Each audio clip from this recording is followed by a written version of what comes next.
നമസ്കാരം. മലയാളി വാർത്തയിലേക്ക് സ്വാഗതം.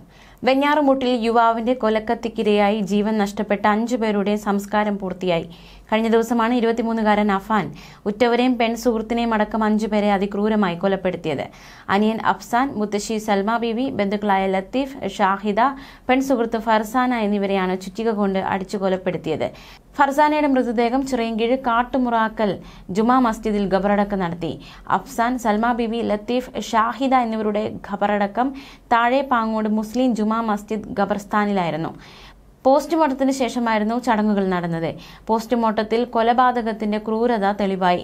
ശബ്ദം പോലും പുറത്തുവരാതെ എങ്ങനെ ഇത്രയും കൊല നടത്തിയെന്നത് പോസ്റ്റ്മോർട്ടത്തിൽ തെളിയും. 3 ഇടങ്ങളിലും പോലീസ് എത്തിയപ്പോഴാണ് വിവരം അയൽവാസികൾ പോലും അറിഞ്ഞത്. കൊലയ്ക്ക് ചുറ്റിക ഉപയോഗിച്ചതിന് പിന്നിൽ അഫാന്റെ ആസൂത്രിത പദ്ധതി ഉണ്ടാകുമെന്ന് പോലീസ് സംശയിക്കുന്നു. ചുറ്റിക കൊണ്ട് അപ്രതീക്ഷിതമായി തലയ്ക്കടി ഏൽക്കുമ്പോൾ ശബ്ദിക്കാൻ പോലും കഴിയാത്ത വിധം ഇര വീണുപോകും. തലയ്ക്ക് പിന്നിൽ അടിച്ചാൽ ആഘാതം കൂടും. എല്ലാ കൊലയ്ക്കും ഈ മാർഗമാണ് അഫാൻ സ്വീകരിച്ചത്. ചുറ്റിക കൊണ്ടുള്ള ആക്രമണങ്ങളെക്കുറിച്ച് അഫാൻ ഗവേഷണം നടത്തിയിരുന്നു എന്ന് സ്ഥിരീകരിക്കാൻ അടുത്ത കാലത്ത് ഇന്റർനെറ്റിൽ അയാൾ തിരഞ്ഞ കാര്യങ്ങൾ പരിശോധിക്കുമെന്നും പോലീസ് പറഞ്ഞു. താൻ മരിച്ചാൽ കാമുകി തനിച്ചാകുമെന്ന് കരുതിയാണ് ഫർസാനയെ കൊലപ്പെടുത്തിയതെന്നാണ് അഫാന്റെ മൊഴി. അഫാൻ ഏറെ ഇഷ്ടപ്പെട്ട ഫർസാനയെ കൊലപ്പെടുത്തിയതാകട്ടെ അതിക്രൂരമായിട്ടെന്നാണ് ഇൻക്വസ്റ്റ് നടപടികളിൽ നിന്ന് പോലീസിന് വ്യക്തമായത്. തലയിൽ ചുറ്റിക കൊണ്ട് തുരുതുര അടിച്ചായിരുന്നു കൊല. പഠിക്കാൻ മിടുക്കിയായ ഫർസാനയെ ദാരുണ മരണത്തിന്റെ ഞെട്ടലിലാണ് വെഞ്ഞാറമൂട് മുക്കുന്നൂർ ഗ്രാമം. അഞ്ചൽ സെന്റ് ജോൺസ് കോളേജിലെ MSc വിദ്യാർത്ഥിനിയാണ് 22-കാരിയായ ഫർസാന. സ്കൂൾ തലം മുതൽ പഠിക്കാൻ മിടുമിടുക്കി. സ്കൂൾ തലം മുതലാണ് അഫാന് ഫർസാനയുമായുള്ള പരിചയമെന്നാണ് വിവരം. സമീപത്ത് ഒരു സ്ഥലത്ത് ട്യൂഷൻ എടുക്കാൻ പോകുന്നുണ്ട് ഫർസാന. ഇവരുടെ ബന്ധം വീട്ടുകാർക്ക് അറിയാമായിരുന്നുവെന്നാണ് ബന്ധുക്കൾ പറയുന്നത്. ബന്ധത്തിൽ കുടുംബങ്ങളിൽ ചില അസ്വാരസ്യങ്ങൾ ഉണ്ടായിരുന്നതായി സൂചനയുണ്ട്. ഫർസാനയുമായി അഫാൻ ഇന്നലെ ബൈക്കിൽ പോകുന്നത് അഫാന്റെ ബന്ധുക്കൾ കണ്ടിരുന്നു. സമീപത്തെ വീട്ടിൽ ട്യൂഷൻ എടുക്കാൻ പോകുന്നുവെന്ന് പറഞ്ഞാണ് വൈകിട്ട് 3:30 ഫർസാന വീട്ടിൽ നിന്ന് ഇറങ്ങിയത്. വീട്ടിലേക്ക് വിളിച്ചു വരുത്തി അതിക്രൂരമായിട്ടാണ് അഫാൻ ഫർസാനയെ കൊന്നത്. ചുറ്റിക കൊണ്ട് പലവട്ടം തലയ്ക്കടിച്ചുവെന്നാണ് പോലീസ് പറയുന്നത്. മുഖം വികൃതമായ നിലയിലാണ്. ഫർസാനയുടെ അച്ഛൻ സുനിൽ അലുമിനിയം ഫാബ്രിക്കേഷൻ ജോലി ഏറ്റെടുത്ത് ചെയ്യുകയാണ്. മരണം അറിഞ്ഞതു മുതൽ അച്ഛനും അമ്മയും തളർന്ന നിലയിലാണ്. അഫാനുമായുള്ള ഫർസാനയുടെ സൗഹൃദം അച്ഛൻ സുനിലിന് അറിയില്ലായിരുന്നുവെന്ന് അച്ഛന്റെ സുഹൃത്തുക്കൾ പറയുന്നു. തിരുവനന്തപുരം മെഡിക്കൽ കോളേജിൽ നിൽക്കുമ്പോഴാണ് മകൾ വീട്ടിൽ നിന്ന് പോയിട്ട് തിരികെ വന്നില്ലെന്ന് വിവരം സുനിൽ അറിയുന്നത്.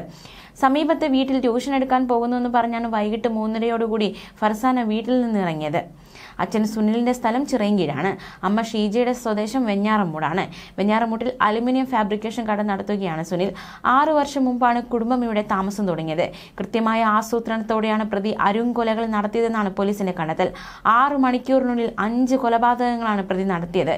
ഉമ്മയെയാണ് പ്രതി അഫാൻ ആദ്യം ആക്രമിച്ചത്. 10 മണിയോടെയായിരുന്നു ആദ്യ ആക്രമണം. ഉമ്മയോട് അഫാൻ പണം ആവശ്യപ്പെട്ടു. പണം നൽകാത്തതിനാൽ ആക്രമിച്ചു. 1:15 മുത്തശ്ശി സൽമ ബീവിയെ ആക്രമിച്ചു. ഇവരിൽ നിന്ന് സ്വർണം കവർന്നു. സ്വർണവുമായി വെഞ്ഞാറമൂട് എത്തിയപ്പോൾ ലത്തീഫ് ഫോണിൽ വിളിച്ചു.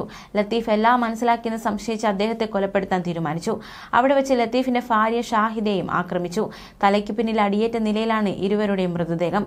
ചുറ്റിക കൊണ്ട് തലയ്ക്ക് പിറകിൽ അടിച്ചാണ് 2 പേരെയും കൊലപ്പെടുത്തിയത്. 4 മണിയോടെ കാമുകിയെ പേരുമലയിലെ വീട്ടിലേക്ക് വിളിച്ചു വരുത്തി കൊലപ്പെടുത്തി. അവസാനം വീട്ടിൽ വെച്ച് സഹോദരൻ അഫ്സാനെയും കൊന്നു.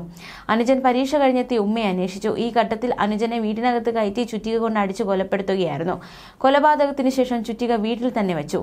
കുളിച്ച് വസ്ത്രം മാറിയാണ് സ്റ്റേഷനിൽ പോയി കീഴടങ്ങിയതെന്നും പോലീസ് പറയുന്നു. ന്യൂസ് ഡെസ്ക് മലയാളി വാർത്ത.